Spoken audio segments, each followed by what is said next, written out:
So, yun mga katropops, no? Ito, ina-assemble na natin. So, ito lang kasi yung pinakakulang na talaga.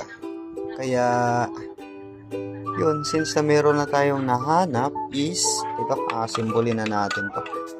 So, ayan, in-assemble ko na yung ibang mga pops. Okay, ayan siya. So, yun po yung forma niya. Tapos, ito na yung isa. Ito na yung natapos natin mga pops. Nice! Okay. Hindi po yan gasgas ha. Balahibo po yan ng pusa. Ayan o. So yun. Ito na siya mga katropops. No? Okay. Nabuo na. So yun po yung finished product. Okay. Share ko lang sa inyo. Nakaaka na po yan mga pops.